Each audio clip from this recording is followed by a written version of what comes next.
Okay, so right off the top, I got an apology.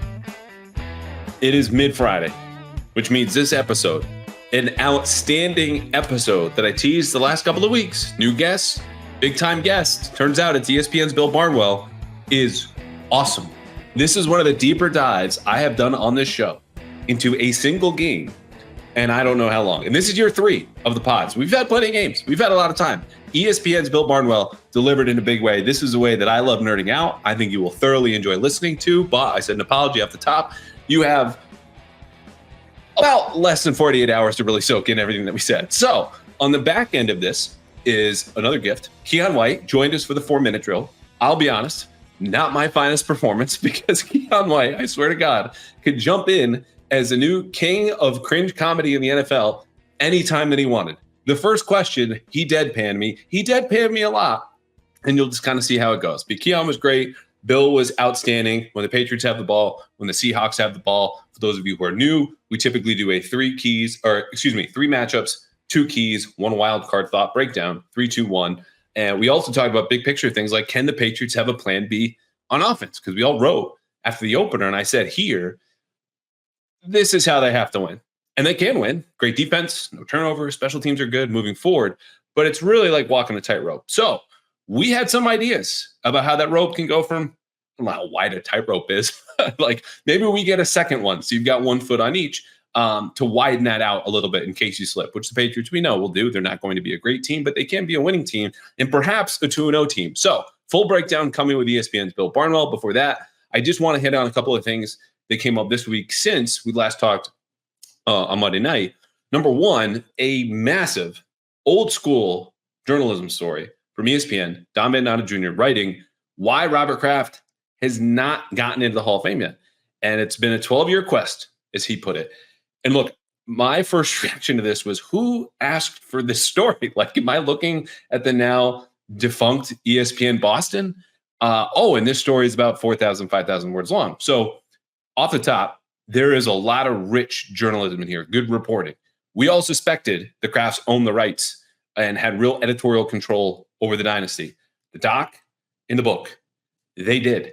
It's in there. It's in the report. Also in there, a lot of behind the scenes kind of inner workings about the Hall of Fame voting process. Why Kraft is not in, though he's had the 6 Super Bowl rings, gone to the Super Bowl a few other times, including with 2 different head coaches, and obviously presided over the greatest dynasty in NFL history.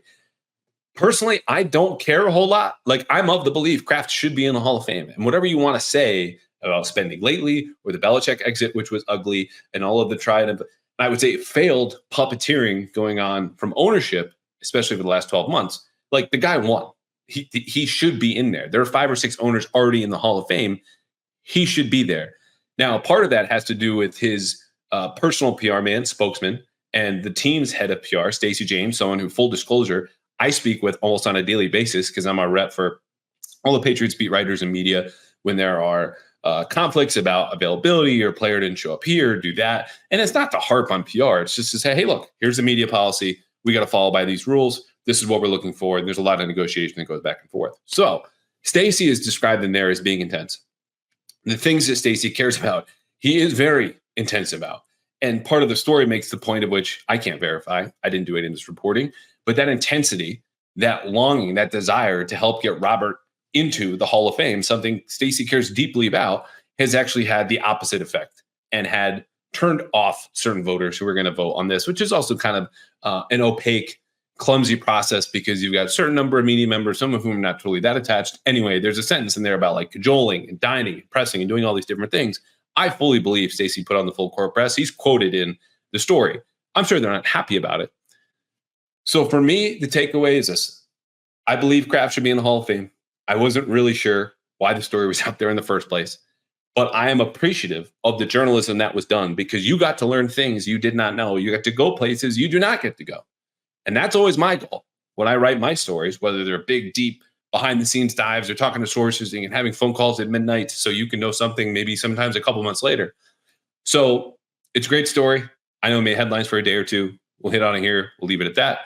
Number 2, story I did have this week, which according to a little birdie, got all the way to Seattle because the story was about the Patriots this offseason very secretly installing a brand new pressure package from ex-Ravens defensive coordinator, new Seattle head coach, Mike Macdonald. You may go, okay, well, why is that a big deal?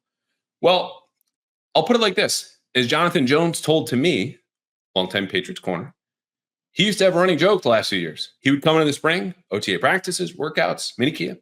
Coaches are reinstalling Belichick's defense. And he would go, are we installing something new today? And his business coach, Mike Pellegrino, would go, no, we're not. So he does the same thing this spring. Are we installing something new today? And Mike Pellegrino goes, yeah, actually, we are. This is something the Patriots never would have done under Belichick. That is just a statement of fact. Actually, take that back. It's a statement of opinion in Jonathan Jones, whose opinion, having been around this long and known Bill as well as he did and does, I think should be taken as close to fact. This is not to say it's a good or bad thing.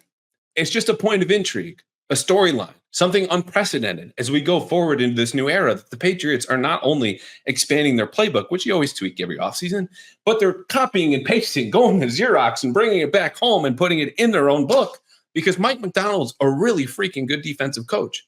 And a lot of what they do is similar enough to what the Patriots, meaning the Ravens historically, because that's where Macdonald came from, that they can do some of the things here in New England as well. Now, they didn't show a whole lot in Cincinnati. And I think I talked about this last week where defenders like Kyle Duggar, Jonathan Jones, Will Peppers are saying, hey, this is a different defense. It's going to be more aggressive with Covington. And that's like the central square on any bingo card when you get a new defensive coordinator, right? It's like, we're going to be more aggressive. It's going to be multiple. It's going to be this and that. No one's ever saying we're going to be passive. It's 4 down and a lot of zone coverage, which I think I did. I did talk about this last week.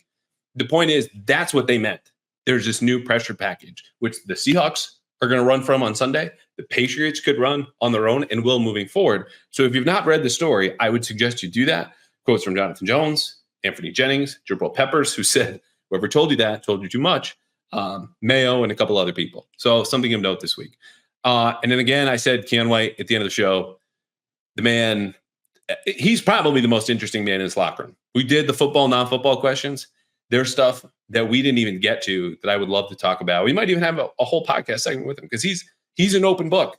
He's just going to say it in the same manner, making the same face as anything else that he says, which can feel a little awkward when you're the interviewer. But good dude. You listen to the 4-minute drill after Bill Barnwell. Before we get to that, guys, if you're not playing already, I don't know what you're doing because Prize Picks to me, especially in the middle of the week, I'm not putting money on football.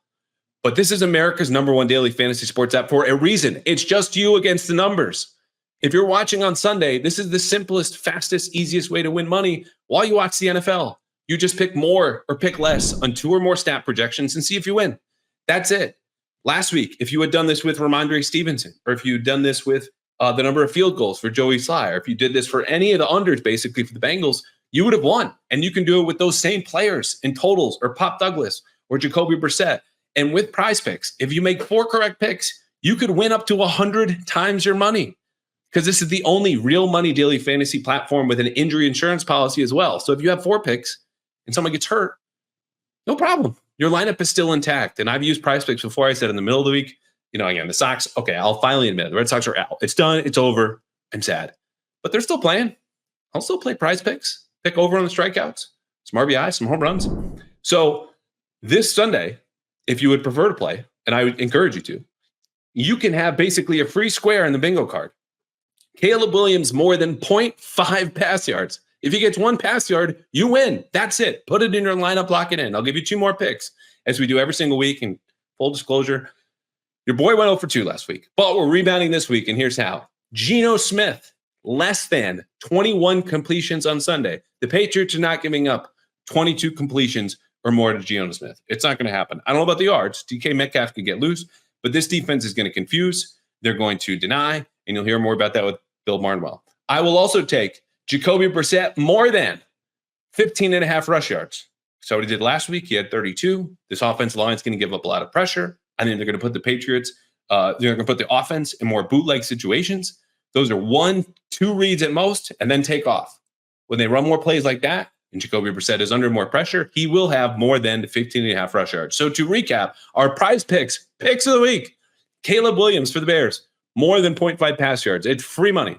Geno Smith, less than 21 completions, something you're going to root for.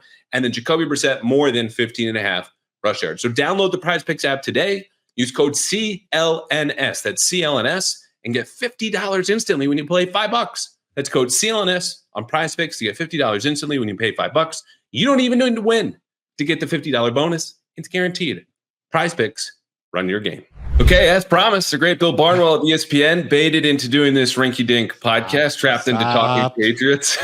But I would say, Bill, if there was ever a time to talk Patriots, I would say it would be after their biggest upset win in 8 years. No? Yeah, I mean, this was a team I was really interested in heading into this season. And I hate playing the like national media stuff. But I will say it kind of felt like a lot of people were writing this team off as irrelevant. Like they were going to be the worst team in the league. It was going to be a real, just sort of just a mess of a year.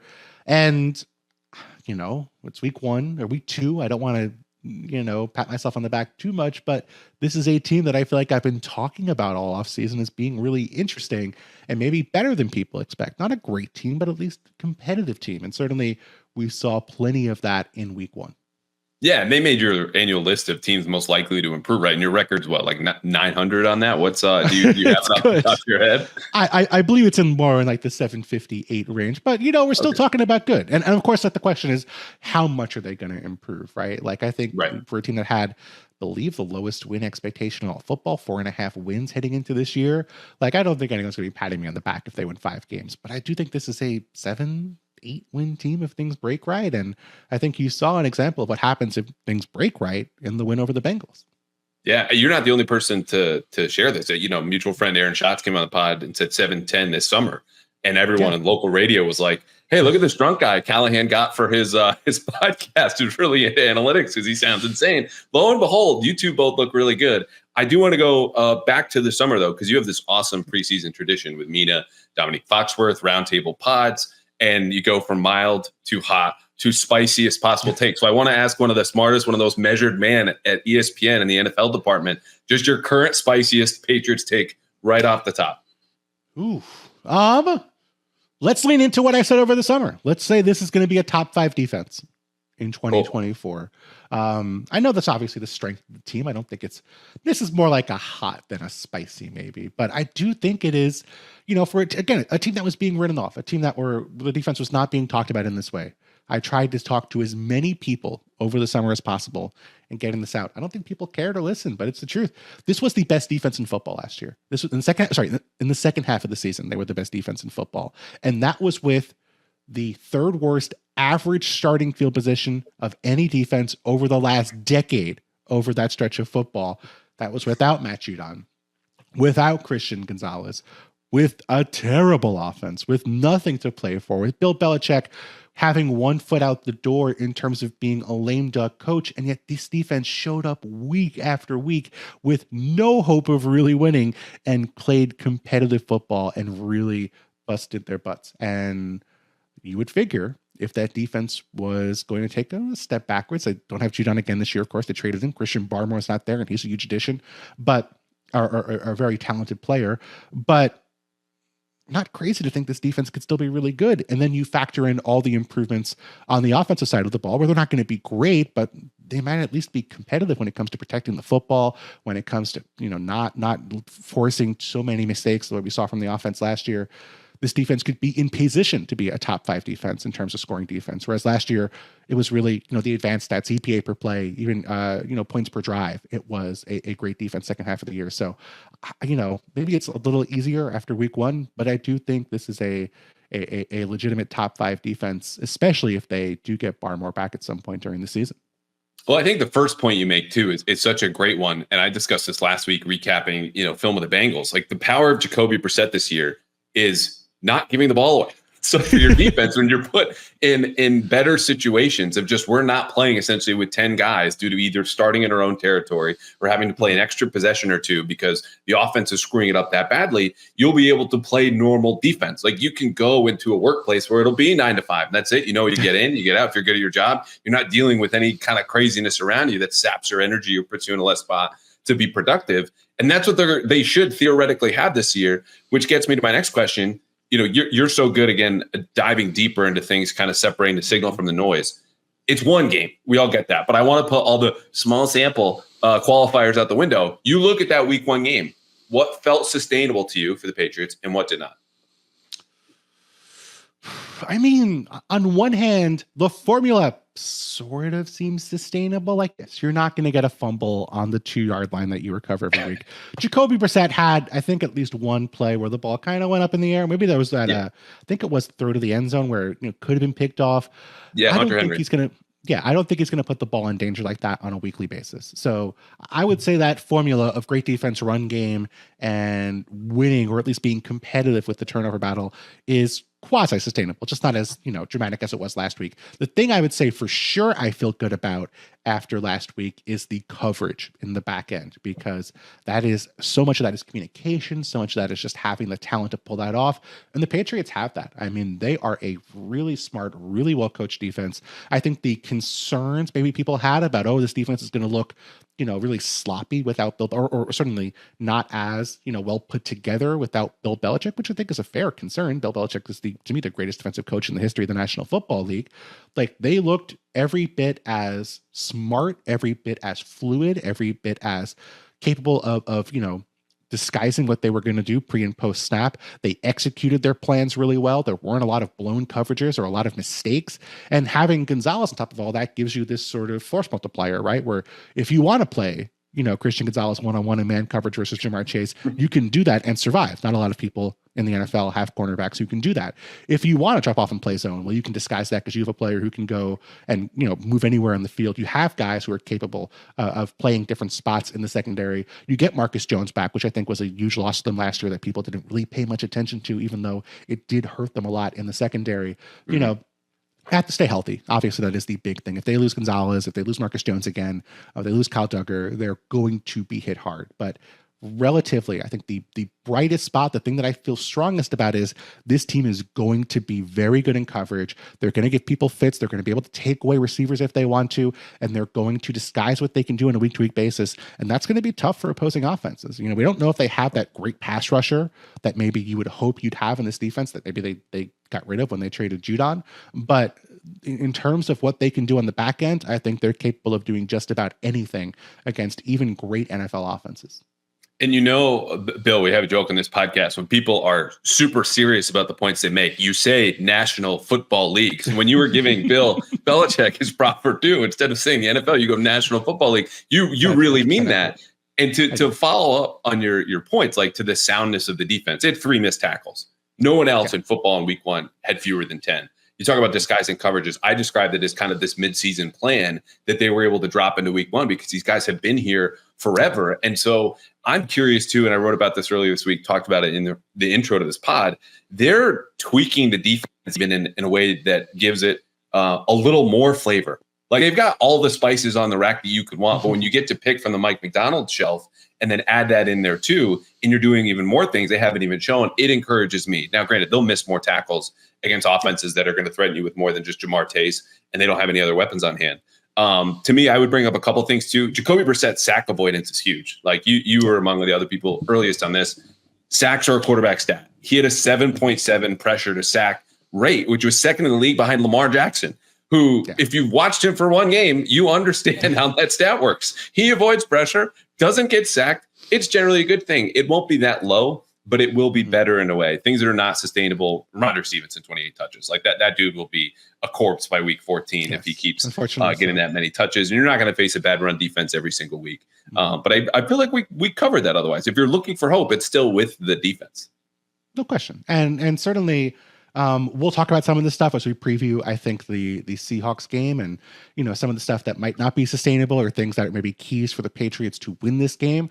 But, the Patriots' victories this year before Drake May comes in are going to look a lot like this game. Like, they're not going to be exactly the same, but, it's going to be because they tackle well. It's going to be because they protect the football. It's going to be because they create takeaways. It's going to be because, there's a 2 or 3 third and shorts or a fourth and short where they just flow to the football better and they tackle reliably and they're smart and they anticipate what's happening with good coaching and good film study. Like, they are going to have to win by being a team that executes better, a team that is coached and prepared better, and a team that communicates better than other teams in this league. And I think that is not out of the realm of possibility. Yeah. And look, we're going to get into this in a second because you are here for the Seahawks game. glad we covered that. But like the chess match this week is so different, I think, from the Bengals, which is not to dismiss Lou Anarumo, who was getting more flowers, than anyone on Valentine's Day a couple of years ago for what he did to the Chiefs. But it's just to say that like there are new systems, great defensive coach, and a lot the Patriots have to handle, where last week it was like, yeah, we can shadow Jamar Chase and kind of get away defensively, and offensively, you got to protect. And we're going to run the ball, and I know that latter part will work. So before we get into the matchup, though, this is a big week, too, in the NFL. Pats-Seahawks, Chiefs-Bengals, Saints-Cowboys. And, Bill, I don't know where you're going to be on Sunday. I think you're probably at home watching all these games. Yes. Okay. If you were going to go to a game, I would love to help you out by sending you to Game Time. And this goes for anyone listening right now, because Game Time is giving you a big deal here with CLNS. I'm talking about $20 off your first purchase. This is how it works. You can go to any game at Gillette this season, check your seat view, and get the lowest price guaranteed by going to Game Time, where if you find a lower price elsewhere, this is 110% of the difference back to you if you find a lower price elsewhere. Not to mention, this is all in pricing, baby. So we're not doing the little pesky fees at the end, things you've never heard about. It's the number up front. It's the number at the end. And again, you get to check your seat view. So go to Game Time Picks, where it filters out all of the fluff, only incredible deals, great seats. You don't have to waste your time searching through thousands of tickets. There are going to be good games. Seattle at home, Miami next month. The Texans are coming in, Aaron Rodgers and the Jets before Halloween. Or if you want to go to Kansas City to see the Bengals again, by all means, download the Game Time app today. Create an account. Use code CLNS for that free $20 off your first purchase. Terms to apply. Create an account. Redeem the code CLNS for $20 off. Download Game Time today. What time is it? It's game time, baby. All right. That's it. Into the matchup. So, big picture, when I looked at the Seahawks film and you look at some of the numbers that come out after, it struck me, Bill, that I think they want to play the same game, right? They know their limitations with the offensive lines. These are two defenses that spend a lot of time in too high. Last week, we know it's very common across the league. What do you make of that idea that you're going to see not mirror images, specifically a receiver, but everywhere else is kind of like, okay, we're on the same page before we even get started here? Yeah, this was actually a really interesting game. I think with the Patriots, if you were forecasting what their offense was going to look like with Jacoby Brissett, like maybe you'd have some little changes here and there, but basically you got what you expected week one, right? Like you got a heavy run dose, you got Brissett protecting the football, like you said, the sack avoidance, the interception avoidance, they were comfortable throwing short of the sticks if they had to. They wanted their drives to end with a kick, and that was what we expected. Seahawks, I have to admit, I was a little surprised based on what I saw because, you think about Ryan Grubb, you think about what that offense looked like his last year at Washington. They were spreading the ball. They were throwing deep. Michael Penix felt like every pass was 25 yards downfield. And like, I recognize you're going to change your offense here and there, but you're going to form a case that, hey, the Seahawks have, three great receivers in Lockett, Smith, and Jigba and Metcalf. Maybe this is going to be a very pass-happy offense. And that was not the case week one. It was a very conservative offense. Geno Smith, his average pass traveled 6.5 yards in the air, which I think was the 25th or so in air yards per attempt. That sounds right. A pretty conservative offense. And then a lot of physical running, a lot of duo, a lot of counter, a lot of gap runs to try and overwhelm them up front, overwhelm the Broncos up front, I should say. And that is, I think, where I would lean for what this offense looks like week two. I think a lot more of trying to test the Patriots up front. I think a lot more of, can we control the game with our run game? The only question is if Kenneth Walker plays, because if Kenneth Walker does not play and he has missed practice, I think as we record this, I don't know if the Seahawks, is there any reports from Seahawks practice today as we record this? We haven't heard anything. So we're recording Friday early afternoon, which is me trying to wait as long as possible. I will check all of my updates, which is anytime Adam Schefter, I think, moves an inch, it pops up on my phone. There's nothing here. So we're still waiting because it's 11 o'clock West Coast time. But look, if you miss practice Wednesday, Thursday, and that goes for the right tackle, George Fant too, typically you're definitely not at 100%. And B, you're probably not going to play on Sunday, but we'll see. Yeah. I mean, certainly Kenneth Walker, could play. He could be limited. We saw Zach Charbonnet in the second half of that game. Zach Charbonnet is a different kind of back. I don't think he's as, he's not as explosive. I think he can run between the tackles fine, but I don't think he has that sort of special acceleration, that special ability to, pile up missed tackles that Kenneth Walker does. So I think there'd be a question of, do they change the run game a bit?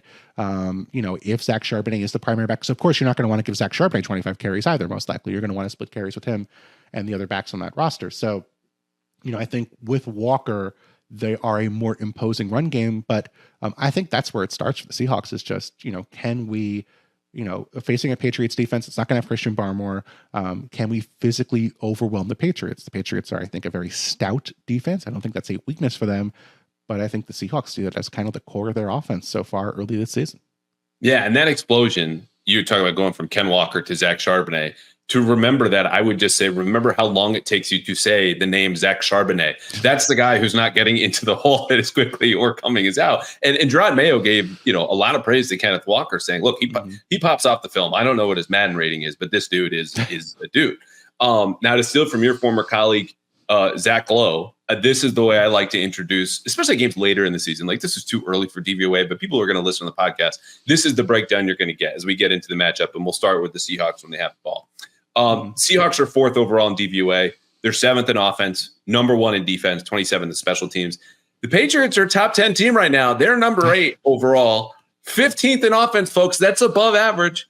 11th in defense, feels low, but 8th in special teams. Seattle won. We'll do the last 4 matchups here as we preview every single game. They won 26-20. Kenneth Walker, 100 yards, touchdown. Geno Smith ran for 1, 34 yards, threw for another. O-line struggled in pass protection. The defense generated a ton of pressure. And Bo Nix looked like a rookie. So that's what you missed. But sticking when the Seahawks have the ball, this to me is a classic. Okay, how many safeties do the Patriots have? And then within the screen, right, as you're watching at home on the TV copy. And if they're stopping the run and you don't see Kyle Duggar or Jabril Peppers or Jalen Hawkins, they're in really good shape. When they have to spin that down and go from a 2 high structure to single high, that to me is going to say, okay, the Seahawks are probably winning on the ground. Is that too simple? No, I think that's when you talk to quarterbacks about like what's the simplest thing you're looking for, like what's the first pre-snap thing you're looking at, or the most important pre-snap thing you're looking at. It's what's the weak side safety doing, because if the weak side safety is creeping into the box, you're getting single high. You know what the run fits are going to be, or it's going to be, you're going to have numbers in the box. You're going to have to be accounting for whether you're going to be hot because you might have too many guys to block if the safety comes. If the safety stays high, you're getting too deep. That it changes what the run fits are. It changes what your look's going to be after the snap. If you're running an RPO, it changes what the overhang defenders are doing.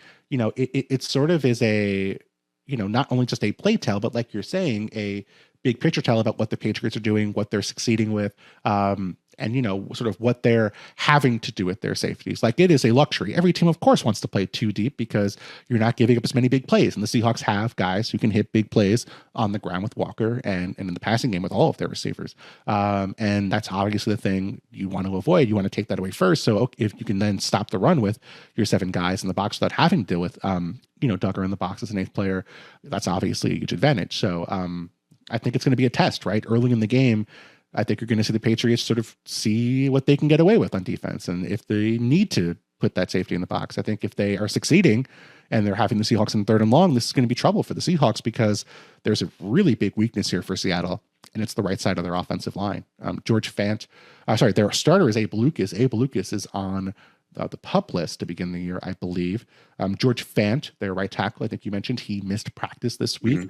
Probably not going to play, came out early last week. Their 3rd string right tackle is Stone Forsythe, which I'm going to say just sick name to start. NFL names, Stone Forsythe. This is what it reminded me of. Tell me which one is more fair. Does it sound like the rich kid villain in a Disney movie? Or is this like if you have a crayon box only for rich kids, that's like the slate in there, the stone color? I love those. I think of, isn't there a guy in Pearl Jam whose first name is Stone? You're talking about the wrong guy. That's what it evokes for me, is that like a grunge guitarist, like Stone, especially in Seattle too. That's a great call. Do with like super long hair. He's wearing flannel onto the field. He's just blocking dudes. But anyway, that's the weak side of the line. Stone Force at the right tackle, probably in this game, and then Anthony Bradford, the right guard, in his 2nd season, had some hiccups in the opener. That's where you're going to attack. So to me, for the Patriots, that's their question of, okay, we don't have that great one-on-one pass rusher. Obviously, Keion White had an awesome game last week. But in terms of, are you setting your pass rushes so you have one-on-ones on that side? Are you running your twists, your stunts to that side and forcing those guys who haven't played much together to communicate, to pick up stuff on the fly?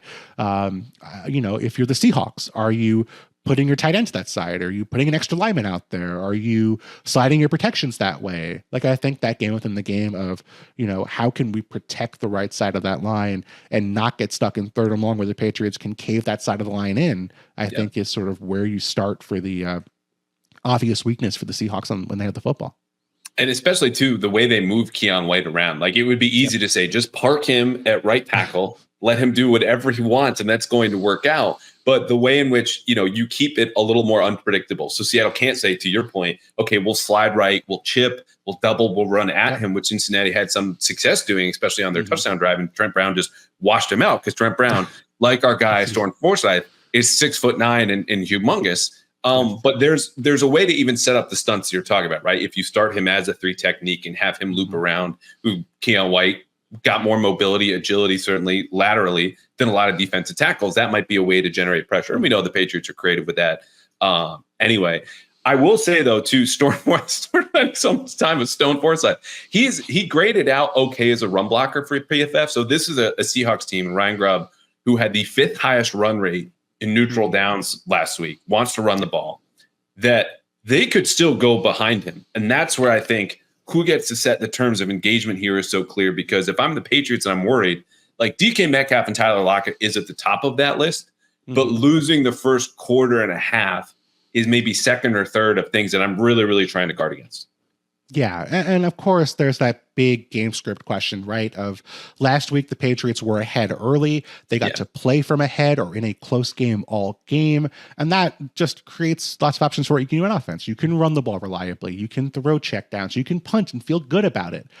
You can't do that when you're down 10. You can't do it when you're down 14. You can't do it when you're down multiple scores. And that is obviously, I think, on paper, the biggest weakness for this Patriots team is, can Jacoby Brissett throw when they're down and need to throw in obvious passing situations? And can they pass protect in obvious passing situations, which they couldn't pass protect in neutral situations last week when Chuks Okorafor was out there at left tackle, and even Fedarian Lowe was better, but still, that is, a weakness or a concern at the very least for this Patriots team. And so as we talk about we'll talk about the defensive side of the ball for the Seahawks in a minute, but that to me is a key thing of, okay, it's not just managing play to play on offense. It's not just managing, drive to drive, but I think just that big picture of, okay, can our defense keep us in the game to avoid having the offense be in a desperate passing situation?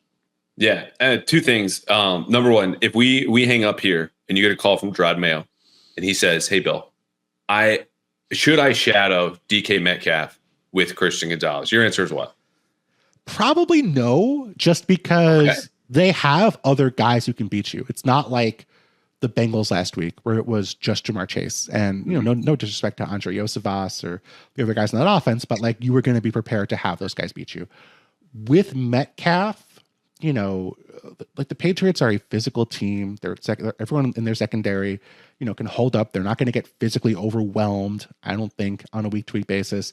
Metcalf's obviously a special player and a unique player, but I think the big picture for me is, can we disguise our coverages for Geno Smith? Geno Smith is a smart quarterback. He is very efficient. He's very good. He's very accurate. He is really good at, I think, processing. He's a player who has seen a lot of stuff, and so I don't think he's going to get overwhelmed.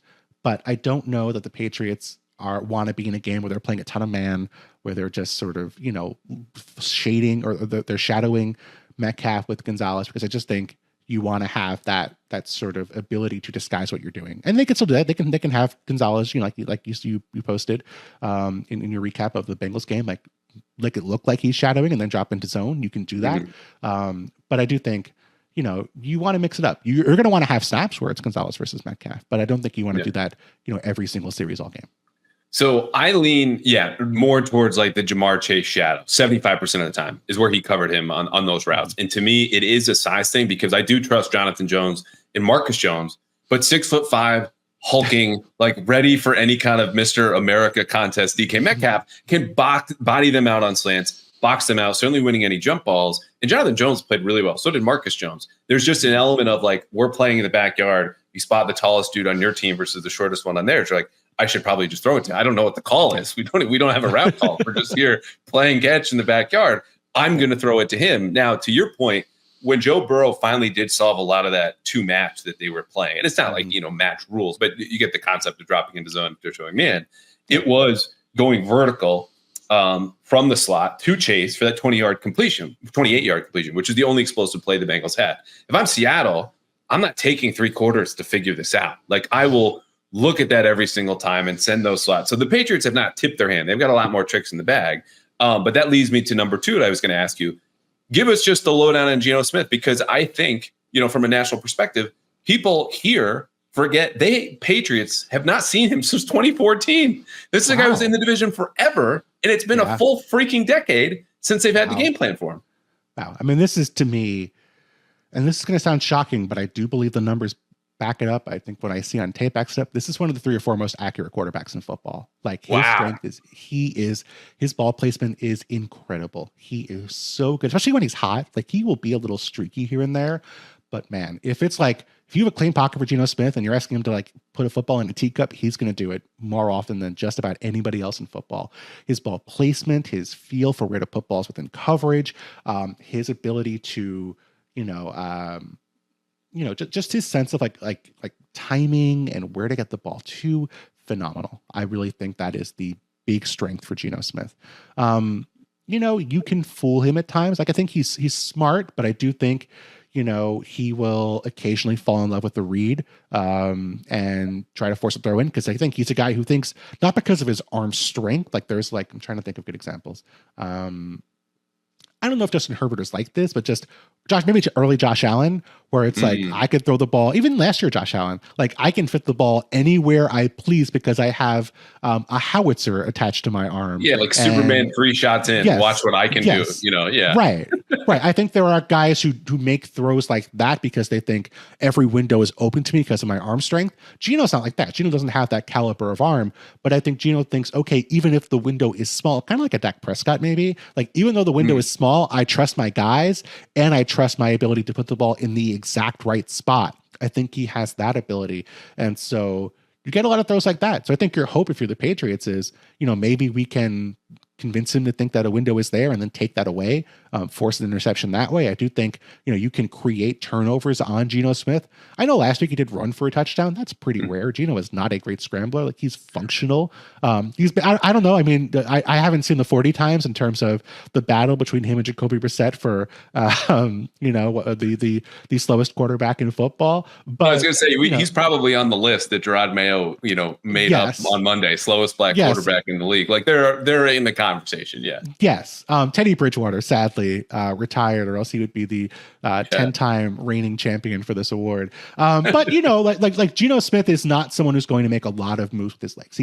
Last week his scramble for a touchdown was an exception. I think it was almost a surprise to the Broncos, where like they were not expecting him to scramble at all. So when he did, it was wide open because they weren't expecting it at all. I think the Patriots are going to be a little smarter about that. It'll at least be, you're not going to spy him, but at least you're going to be thoughtful about your rush lanes, thoughtful about keeping eyes on the quarterback at all times. You're going to have the ability to do that. So I think you're going to see, a guy who is a very accurate passer. That is the thing to me you're going to look for in this game.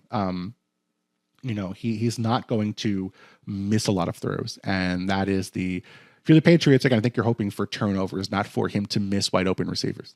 Mm-hmm. I just want to thank you in advance for me, the dream I'm going to have at 3 a.m. in the morning of Geno Smith doing something with teacups. And I'm just going to have to wake up my wife and be like, why is this Alice in Wonderland? Is Geno like in the sequel? It's not Johnny Depp. And there's just from the comment you made, because that picture is just so vivid and so good. I'm like, I don't know why it's a teacup, but like you can see it as soon as you said it.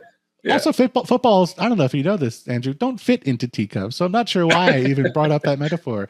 I think it's like smashing teacups. Is it a baseball thing? Maybe it's a baseball thing that I've sort of taken and applied to football. But, that idea of like, can you fit the football into a incredibly small window? Like that, if you saw that CJ Stroud completion on 3rd and long late in the game against the Colts last week, that was a throw that had to go into the tiniest possible window because otherwise it was going to be incomplete or out of bounds, and he fit it in the exact spot. Geno Smith has that ability as well.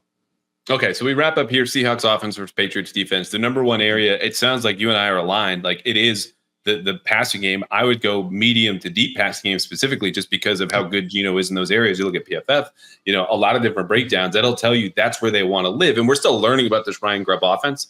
which I'll give a couple of quotes here at the end just to highlight, like, this is new. This is not unlike any other, or it's not like any other offense you see in the league. But is that where you land here? Number one danger zone?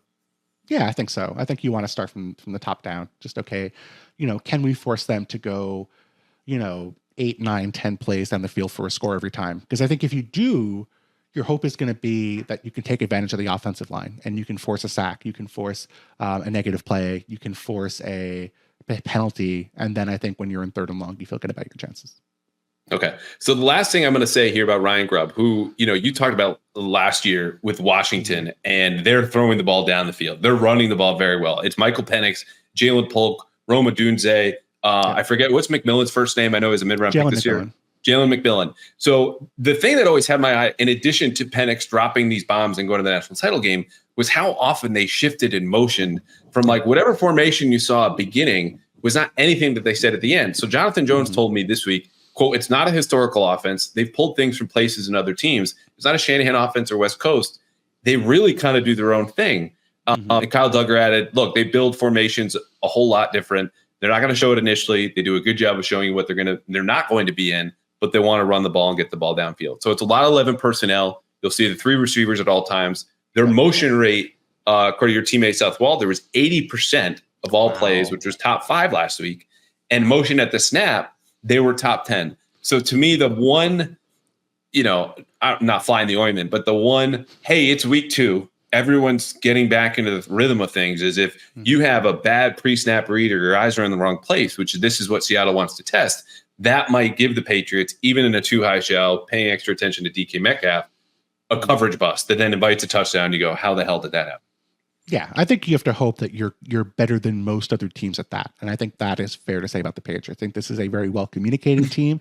Like you said, it's an experienced team that's played together a lot. So I think there's a lot of, trust from spot to spot. I think what the guy next to you is doing. I mean, this is the classic oldest Bill Belichick do your job speech imaginable. But I do think that is a strength for the Patriots defense. So still possible, obviously, but I think they're better equipped to fight that and battle that than most other defenses. Yeah. And Jerod Mayo did say today, like, hey, we need to find out how they want to play us, which is to say, like, you don't have many options, which is good on us, but that'll kind of dictate our plan. They have a plan going into it, but it's part of, again, the chess match, which is not only Patriots defense, it's also going to be an offense, which I will start in the obvious place, Bill. When I was first dating my now wife, I made her chicken parm very, very early on. Okay. And it goes great because I have a killer freaking chicken parm, Bill. The problem was a couple months go by. Hey, let me cook for you again. Great. It's chicken parm. And then 3 months later, I start doing this again because I've got one note. I play it well. I'm going to play the hits. And her friends are going, did he make chicken parm again? Which is a way of asking you, can this Patriots offense develop a plan B? Do they have a second dish? Or like when you look at them this season, which we kind of hinted at before, is it going to be run first, chicken parm, play ahead only kind of offense here? It's so funny because I think with my wife, when I started dating her, it was the same thing, but eggplant parm as opposed to chicken parm. No way. So basically the same idea here. I can't make many things. Eggplant parm is definitely like if I want to be a good partner, that is the thing I'm making. So yeah, for sure. Slightly different on the same scenario. I would say this, like, you're going to run the ball. Like, that is going to be your plan A. And I think that's clear. I think you want to be, again, we talked about, like, run the ball, protect the football, don't make mistakes, all that stuff. I think that's not going to change. The one thing I was a little surprised not to see very much of was the play action game. Mm-hmm. And they were only 3 of 5 for 26 yards. And like, again, all this cliche in the book, you're going to run the ball and then you're going to run hard play action off. Like, everyone knows them. Not like in the National Football League. This is how we play. Yeah. In the National Football League, you got to establish the run. Like, no, the Patriots are going to run the ball fine. They are a big physical team. And I guess I wonder, Andrew, and this is something you're going to have much more insight than I will as someone who watches this team closely. How much of that do you think was their fear about protecting Jacoby Brissett on hard play action? Because they might not feel like they could drop Jacoby Brissett for a 7-step drop very often in that game. They only So I think there's only about 4 or 5 other quarterbacks who use play action less often than Jacoby Brissett in week 1. Now, part of that was they didn't throw the ball very often. I think part of it was the offensive line, but I'll be intrigued to see. That's the thing I'm looking for, is that next step. That plan B is, okay, mix it up a tiny bit. Let's see if we can get rotini instead of linguine underneath the chicken parm. Let's see if we can get a fancy cheese thrown in there. But I think maybe mix in a little more play action, try and move those linebackers around, because I think that's a place to start. But we'll talk about maybe some of the strengths of the Seahawks defense and why that could be concerning for other reasons. Yeah, this is going to be an Italian offense. That's what it is. But we can change the shape of the pasta. We can change the order, the heat, all these different things. I would say this. The play action point is a great one. I do think it was out of a fear of protection, because they pulled their starting left tackle after a dozen snaps. Yes. See you, Chukwuekorfor, for enter Verdarian Lowe, everyone's locally least favorite offensive lineman, through fault of his own. But we all pick one punching bag. Unfortunately for Verdarian Lowe, it's him. So the other part about this is, Alex Van Pelt said this week he was surprised at how little that Cincinnati pressured, which to me was curious, because if you just kind of go into their shoes, you're the Bengals. You're like, they have a bad offensive line.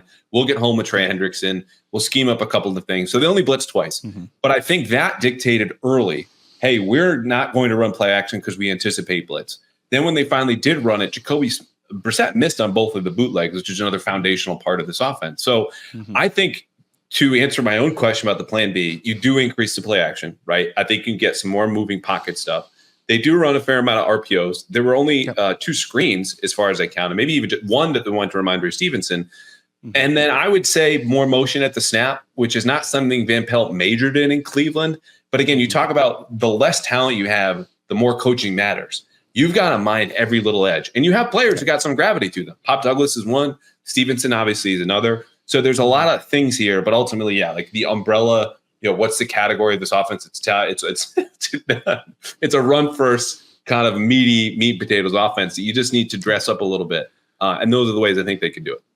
Yeah, and absolutely agree. I think the interesting thing about this game and how it's going to be so different from the Bengals game is the way Mike Macdonald attacks opposing offenses and the strict thing he does. And I've watched a couple of Mike Macdonald clinics. I think I have a really good, and I've of course watched plenty of Ravens games the past couple of years. I think I have a pretty good handle on what he focuses on as a defensive mind, a defensive play caller, a defensive game plan on a week-to-week basis. What he wants to do is figure out your protections and then beat the hell out of them in every single way. He wants to exploit every single protection rule you have. And I think the biggest concern for the Patriots in this game is when you have an inexperienced, underwhelming offensive line, you want to keep the protection simple. You want to have it be really basic stuff. You want to have it be the safest stuff possible. And that is exactly what Mike Macdonald's going to exploit. And his big thing is the sim pressure. When a sim pressure is essentially when you are showing a heavy blitz and then you manage to simultaneously get an overload, get a mismatch while dropping guys off into coverage and being safe, dropping 7 guys into coverage, which creates possibilities for turnovers because guys are in places you don't expect. It creates free runners for sacks. It creates stress on the offensive line to adjust and adapt quickly. You have to change your protections at the line of scrimmage repeatedly. You have to be solid in your protections. You can't make mistakes. And then if you are just doing very simple protections reliably, Mike Macdonald's still going to exploit that. And so the biggest concern for me in this game with the Patriots is just you have a very inexperienced offensive line. You have an offense that, like you said, was not very active before the snap. You're not giving the Seahawks, or not giving, I guess the Bengals last week, but we're not give the Seahawks as well a lot of confusion about what they were doing in terms of the coverage behind those plays. I think that is a recipe for disaster. A very static offense against the Seahawks defense with very simple protections is a absolute I'm trying to think of the right phrase. Shooting gallery, rogues gallery, shooting fish in a barrel, some kind of shooting fish rogue bucket analogy I can't think of. You're on the receiving end of the bullet rather than the one pulling the trigger. Yes. Yeah. It's going to be easy for the Seahawks if that's the case. Yeah, I think that's an excellent point. And I wrote earlier this week after, asking around and finding out the Patriots are installing some of Mike Macdonald's stuff. So if you want to hear and understand how good this stuff is, the Patriots, who all learned under the master Bill Belichick, said, no, we want some of that and put it into our system. And they have not introduced it yet. The other part I would say is this: Mike Macdonald limited the Chiefs to 17 points in the AFC Championship game, made fools out of the 49ers in San Francisco as the Ravens defensive coordinator last year. Like, oh, they had more talent than Seattle does. He got the talent out of there. Like Jadeveon Clowney at age, let's guess, 47, had his best year ever under Mike Macdonald last year. This is an excellent football coach by any way you want to slice it up and what they're doing. So to your point about breaking down the protections, yes, it's true Alex Van Pelt has some experience going up against this, but you have a practice squad player for now at left guard, a rookie at right guard. And I talked to David Andrews, the man between them, this week and said, okay, walk me through these pressure packages. Maybe you could do it.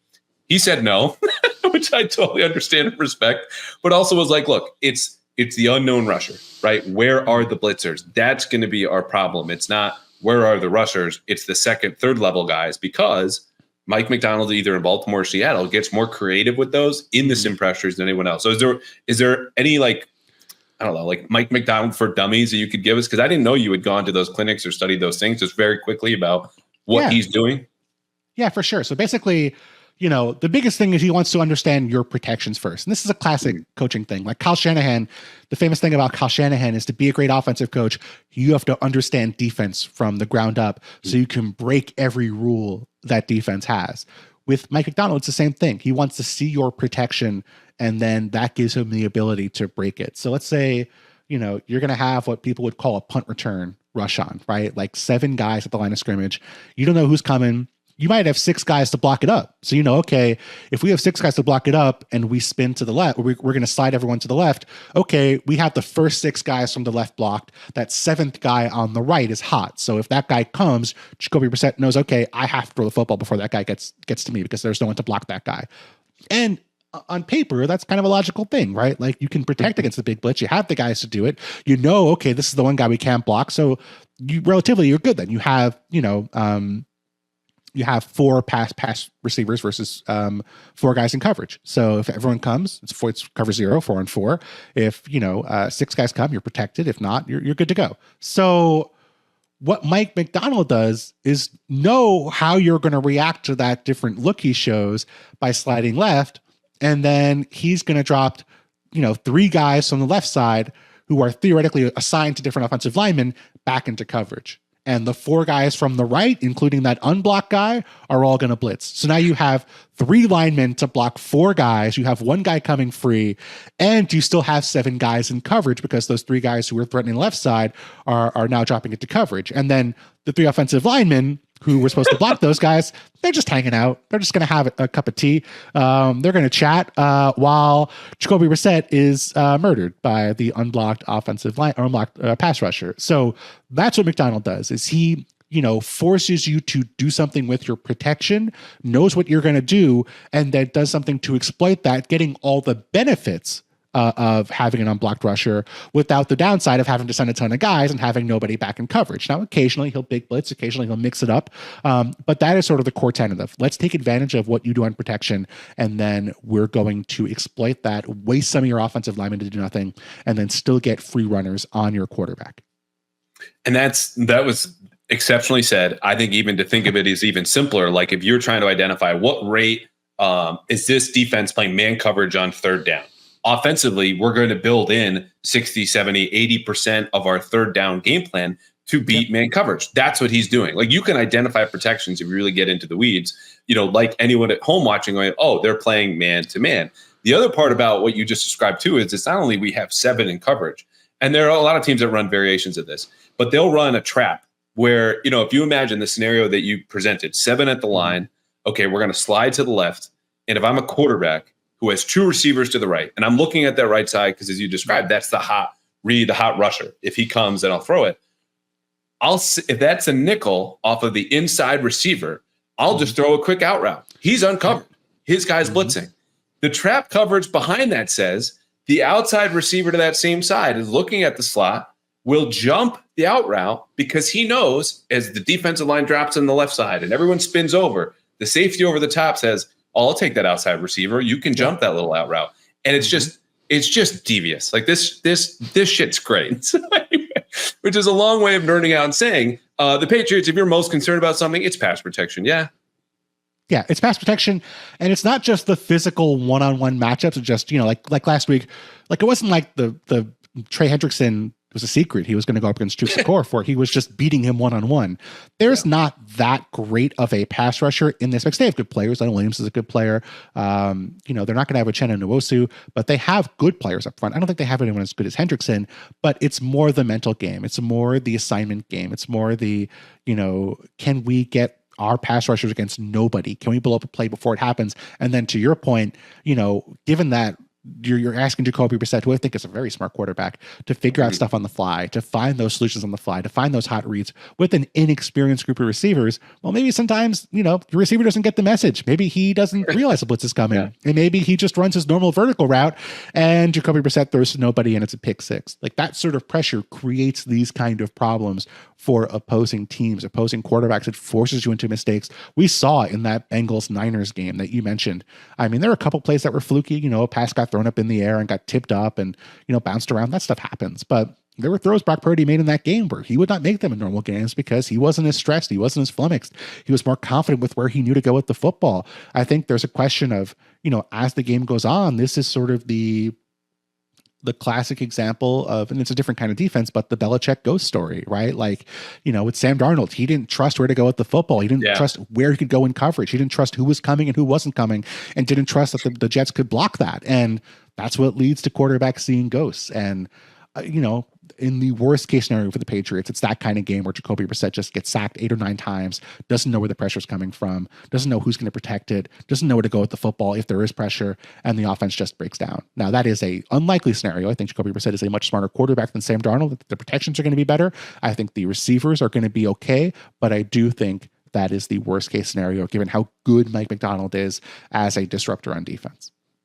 And I'll say too, I don't know what percent of his contract says you need to win in the AFC West, but I know it's a significant percentage that's the reason he's here, like facing Kyle Shanahan twice a year. Sean McVay, he solved a lot of those Shanahan-esque offenses in a way that other defensive coordinators just haven't. And this offense falls under that tree, frankly, like the way that they implement a lot of wide zone boots off of that. And it's more old school Shanahan, but moving on.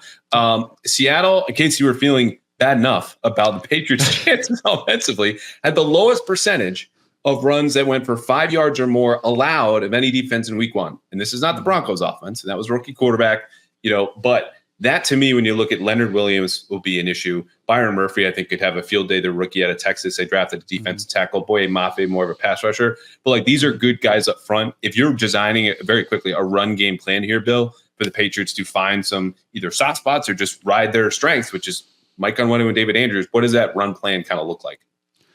I think it's a lot of outside stuff. I think this is probably a zone heavy day for the Patriots just because you might not have the physical pieces to match up one-on-one up front. I think you want to get those guys on the move. And I think you want to sort of dare McDonald to not do exotic stuff. And I think one way to beat, a lot of smaller boxes, a lot of guys, at the line of scrimmage, get the ball outside, get your pitches going. I mean, you think about the Falcons-Patriots game from a few years ago. The thing the Falcons did that really worked early in that game was a lot of crack toss, a lot of stuff to get the ball out on the perimeter, get those linebackers moving, get the. You're talking about the Super Bowl, right? The Super Bowl, yes. Yeah. Get the Patriots who were a very, box heavy team at that time, get them out away from that space and force them to kind of, get on the edge and tackle. I think that's where you probably go if you're the Patriots. So I think that might be the game plan here. But I think a lot just comes down to what the game script is. If you can keep it close, you can do that. But if this game, they get behind early, that's trouble for the Patriots. Hopefully that's not going to be the case. Yeah, I would add to that too. We talk about tackling in space. I think that's something every offensive coordinator should have in their bag weeks 1 through 4 anyway, right? Tackling is not as tight as it should be. Rayshon Jenkins, safety they signed in for agency, that I kind of like for the Pats. He missed 3 times according to PFF. Jerome Baker missed twice. And twice is okay. But when you get in the teens, which they were, and missed tackles, that to me says, okay, we need Pop Douglas in space. Reminder Stevenson and some of those crack tosses, maybe some reverses, just eyes in places where they shouldn't be, or just get our best guys with the ball, because more often than not, guys miss this time of year rather than if you were going to see them in December. All right, let's go 3, 2, 1. We got 3 matchups, 2 keys, 1 wild card thought. My first matchup, and then I'll let you go and I'll have the third, is Leonard Williams against David Andrews, because that guy is still a powerful defensive tackle. He'll play across the line, but that to me, they need. The Patriots do their second best offensive lineman to win against an interior guy he's going to see a lot of. Yeah, I think that's a logical place to start. And David Andrews is going to have a lot of protection responsibilities in this game as well. He's going to have to hold up. I think they're going to probably put, I think because he's such an experienced offensive lineman, they'll probably try to cover him up at times, try to force him to, have to block immediately. So I'd be intrigued to see what their fronts look like in this game for Seattle. I have DK versus Christian Gonzalez. Again, I don't think it's going to be in every single matchup situation here, but you're going to see him in key situations. They're going to trust him because, like you said, the height is significant here. The physicality is significant here. Not a lot of teams have a Christian Gonzalez to work with. The Seahawks actually are one. Devon Witherspoon is an awesome football player for Seattle in their secondary, probably their best player at any position on the field. I think that's probably the biggest matchup for the Patriots on defense if they choose to play defense that way and have a lot of Gonzalez versus DK one-on-one. Yeah, I'm going to build off of that for the third one, and then we go to two keys, is the safeties versus Geno Smith, right? Like that cat and mouse game, the Patriots were up early. Part of that was scheme and game plan, but like once you get into the thick of it, you talk about trying to fool him into turnovers. You can give up an explosive play or two if you get the turnover in return, the defense's version of that kind of explosive play. So whether it's disguise, it'll be maybe occasional doubles, whatever they're going to do. And Duggar is limited on Thursday. We haven't gotten the full practice report just yet today, Friday. Yep. But that to me is a really good matchup, which also will depend on them sifting through all those shifts and motions, right? Like what actual formation is this? And they're experienced guys. They should be able to handle that. But Seattle's also going to have new stuff to throw at them. So that mental game between Smith and the safeties is going to be a big one. For sure. And like I said, I think it's also that's going to be dictated by the situation, right? Like if the Patriots are competitive, it's going to be a different story. If they're behind early, it's going to be dealing with a lot of physicality, probably more two tight end sets from the Seahawks if they do get ahead. And then we saw the Seahawks wear the Broncos down as that game went along last week. Yeah. All right. Two keys. What's your key? My key, and you actually alluded to this earlier, so I had this in my notes, so I'm not cheating off of you. Drives that end with 0 sacks and 0 turnovers. So drives that end with punts, drives that end with field goals. Ideally for the Patriots, drives that end in touchdowns, but drives with 0 negative plays. Like if you lose a yard, it's okay, but no sacks, no turnovers. I would say, what's the number? If the Patriots have 8 of those in this game, they win this game. I think that's a big ask given how good McDonald is in terms of creative. I was going to say 8 feels, if you estimate 12 to 13 possessions, like 7, 8. Yeah. Wow. I mean, maybe that's like an obvious thing. Like, if they score 40 points, they're going to win this game. but I think in terms of like, what's a realistic thing they can do? They can avoid sacks. Right. They can avoid turnovers. It might be a conservative game plan, but I think that's the key thing I'm going to look for in this game on offense. So one thing we have not talked about now going on almost close to an hour is special teams. And A, because it's a podcast that we want people to listen to. B, it's because there's just an obvious point here that I'll add to the key, though. Like you talk about the Patriots mining edges that they need to. They did that, obviously, against Cincinnati. And I'm not talking about the long snapper having a forced fumble, but I'm talking about Marcus Jones show up as returner. I'm talking about having your kick coverage team, Brendan Schooler, hit 22.5 miles per hour and get there first, to build in a little bit more cushion. Like the field position battle here, like a lot of low scoring games, bad offensive lines, and probably minimal explosive plays is going to be huge. And Seattle, as I said at the top, 27th for now, it's 1 week, in DVOA on special teams. Patriots are 8th. Right now, that is their quote unquote best phase, which we know will not hold up over the entire season. But they've got players at positions, not to mention Bryce Behringer, like could kick one close to the city. Like that dude's got a hose for a leg. So I just think that's an area too where like you need to start 5 to 10 yards closer to the end zone than Seattle does. I think if you really, really want to win this game. Yeah, I mean Patriots last year 32nd in special teams DVOA. They had terrible special teams. A lot of that was the kicking, and that's improved this year, obviously. Or I think it's going to improve this year, but so far it's so good. But I do think that is a place for the Patriots. Again, you're going to want to get your edges. You're going to have to find spots here and there. Like you're not going to have better receivers. You can't make that happen overnight. That's not going to happen with, in 100 games, you might have better play from your receivers in 2 or 3 of those games versus the Seahawks. But special teams you can do. That seems more plausible to me. Yeah. All right. One wild card thought. This is for folks that are new. Anything tangential to the game. It could be another matchup, a key, weather, historical, just random thought to kind of cap us here. Seahawks traveling. I mean, the numbers on traveling to the East Coast historically, it's been a problem for West Coast teams. They usually underperform. Now, the Seahawks felt like under Pete Carroll, they found their formula. They travel early in the week, they stay on West Coast time, and their record improved significantly with Pete Carroll than it had with the prior regime. I'm going to say I think the Seahawks were good against the East Coast teams because they were really good for most of the Pete Carroll era. I don't know if that was Pete's travel formula. They did go 2-1 last year, but the wins they had were over the Giants and Tennessee. They got blown out by the Baltimore Ravens 37-3. So they've kept with that. But let's see, right? Let's see how they look early in this game. Do they look sluggish? Do they look tired? Does that even matter? I don't know, but I just think that is the one thing thinking about, we normally sort of give teams a penalty when the West Coast teams travel to the East Coast for a 1:00 game. And it seems like some subs, at least the Seahawks, believe there are exceptions to that rule. Maybe we'll find out. That's a good one. I know everyone here, I think picking the Pats locally that's reason number one. Like, oh, they got to travel 2,500 miles, kid. Like, who are we kidding?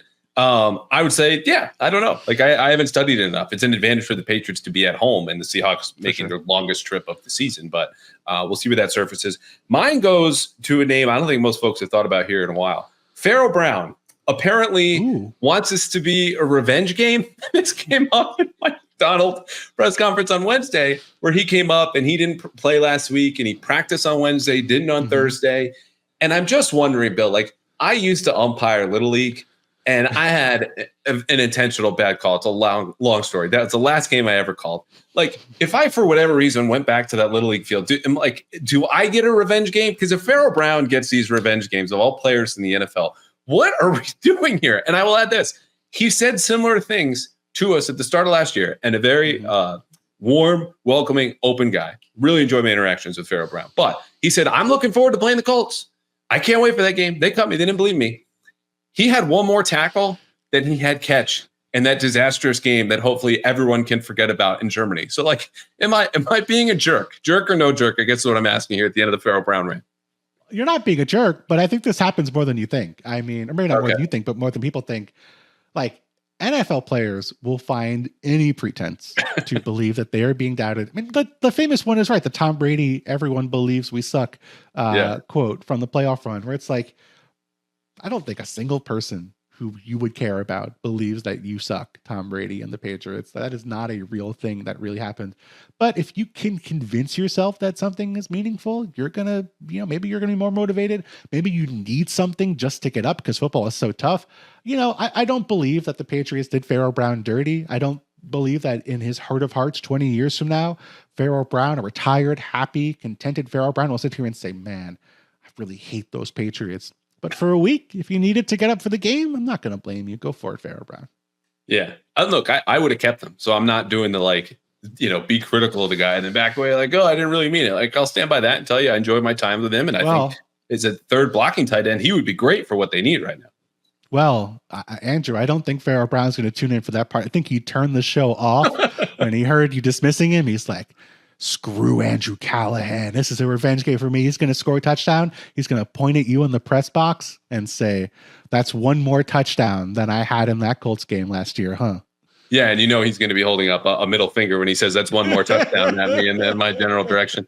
All right, prediction time, and we'll get you out of here. Actually, I have Keion White, future king of cringe comedy, I believe, who's going to finish this up with a 4-minute drill recorded with him in the locker room earlier this week. But prediction. Am I getting birds from Seahawks fan? Who wins? I'm gonna pick the Patriots. I just maybe this is me falling in love with my preseason prediction. Maybe it's me just being too hyped about what we saw last week. I do think the Patriots are really good at communicating. I think that plays a big role in this game in terms of their ability to cover on defense. I think they can give Geno some trouble. I think they can control the line of scrimmage on defense. The offense is going to be scary. I think it's going to be a ugly, low-scoring game. And in that kind of game, I think playing at home is a big difference. I think playing on your body clock is a big difference. I think having a special teams advantage can be a big difference. So I will say the Patriots 16, Seahawks 13, maybe like a really low-scoring game, kind of similar to last week. I think the Patriots get the dub. So... we just played jerk or no jerk. You said no jerk. Everyone listening now is going to say jerk. I have the same score. Just scratch that and reverse it. Oh, Seahawks 16, Patriots 13, which feels very much like that. It's a 3.5 point spread. Week 2, pick the favorite, but the Pats technically cover. Kind of like, okay, cool take your prediction, Callahan. But for all the reasons you said, I think it will be ugly on offense. I think the talent disparity is notable on both sides, and there's just one error that it takes for DK to spring loose, or Tyler Lockett. We really didn't even talk about, led them in catches and receiving yards, and people know Tyler Lockett, but like, it's not as simple again as it was last week. Shut down Jamar Chase, get out of there with a win. There are more weapons here, but it's wacky. It's week 2.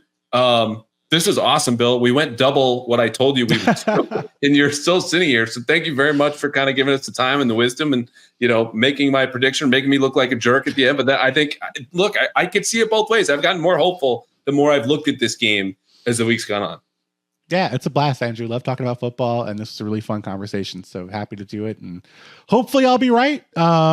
If not, well, they only got to win 5 in the big picture for me to feel good about it the whole year. So we can bank a couple losses now that we started 1-0. But let's see if the Patriots pull out and start 2-0. Who could anybody anticipated the Patriots starting 2-0 this year? It's not out of the realm of possibility. Then that creates a universe in which they're 3-0. Thank you to the New York Jets, who until last January had not beaten them since the Obama administration, which was my favorite fact towards the end of last season. RIP now, but like that, I'm glad I'll have a full weekend and then a full week to wrap my head around the 3-0 New England Patriots if it comes to that. But we're getting ourselves ahead of time of what will be a Thursday night game in less than a week. Yeah. I mean, I think it'll be a fun short week, and I mean, the Jets did not look great in week 1, so they're a vulnerable football team. Patriots, not saying they're going to be 3-0. Figure they'll probably lose one of these next 2 games, but again, who could have anticipated we'd even be having that possibility of a conversation heading into week 2? Yeah. I appreciate you, Bill. Thank you so much. Thanks so much, Andrew. You're with Keion White, another 4-minute drill on the Pats Interference Podcast. Keion just got the rundown, football, the non-football, and we'll start the clock. Go till there's 4 minutes left. Keion, first question. How long would I need to train to beat you in an arm wrestling contest? All your life. All my life? Yeah. Who, is there anyone in here that could out arm wrestle you? Maybe Wise, Farms. They work out a lot. They work out in the morning a lot, for sure. So just a D lineman? Yeah, maybe, yeah, for sure. All right, football question. I think D linemen generally are underrated as far as what you have to do mentally, right? Going into each play, what you're looking for. Can you give us a mental checklist? You get the call, what you're looking for, what you're doing next. Yeah, so prior to the call, you need to see what the down and distance is. Then once you get the call, you need to see where you're lining up with. You need to see the back location, where the quarterback's at, what's the receiver stances, sets, splits, offensive lineman stances, splits. You need to understand where your pressures are coming from behind you. And then you need to understand what the tendency and the offense wants to do in the situation that you're in. Got it. So it's like going to class for 60 times based on how many snaps you have in a particular game. Back to non-football. Person in the world, quarterback or non-quarterback, you would most like to sack? Probably my father, my dad. Why is that? Just to pretty much talk shit. I don't know. We got a pretty competitive relationship, so definitely non-quarterback, my dad. Got it. Back to football. You mentioned pressure. Talk to us about your favorite pressure. It could be a blitz, a simulated pressure, or a certain rush stunt. What does it look like? How does it work? Favorite pressure, anyone where I could just run straight. So like anything like that, that's my favorite one. All right. Yeah. Looked like that happened a couple times in Cincy. Yeah. All right, here we go. We're almost at 2 minutes here in the 4-minute drill. Give us a moment, if this has ever happened, where Keion White cried in a movie. Have you ever cried in a movie? Cried in a movie? Nah. I think the last time I cried in the last 20 years is probably when I got drafted. That's it? The last 20 years? Yeah. What was? Go ahead. I don't know. Like maybe when I was like getting whoopings when I was like a kid. Like other than that, I'm not crying for real. Not a crier. Did you ever come close to crying in a non-football, non-whooping setting? Nah, never. I don't remember. I couldn't tell you. All right. Give us a scouting report. Keion White and Keion White. Keion White? What do you mean Keion White? Like if I'm with the Seahawks right now and I'm reading their scouting report of Keion White, what does it say? I don't know. I never really stopped to think about things like that. Like I kind of just like. Well, we got some time now. Yeah. So I'm just run fast. I'm gonna just go chase down plays. So I guess you got to finish the blocks for real. So. All right. When this person texts you a good game or good play, it means a little bit more. Who is that person for you? Probably my coaches. Those are the ones that know. Like, I feel like with the whole like PFF and all these commentators and everything like that, how are you going to grade somebody off of like something you don't know the play? So like your coaches know best. So I guess those are the ones that like mean the most. So. What's the coach who meant the most? Like you got this text and maybe it was surprising, or it just meant more because you were close. Like this coach is different from the rest. I mean, the coach I got now. So like Jerry, DC.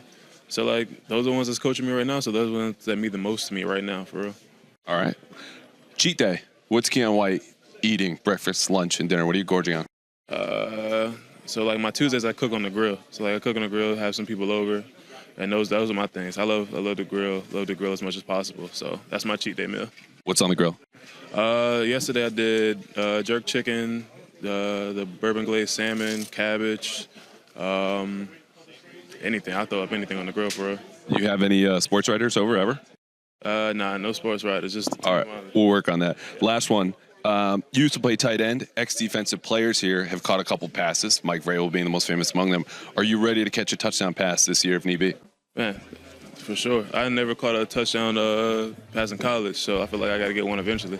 All right, keep an eye out for him. He's Keion White. Play a little offense, of course, on defense. Running straight. That's the scouting report. Appreciate you, man. For sure, no problem.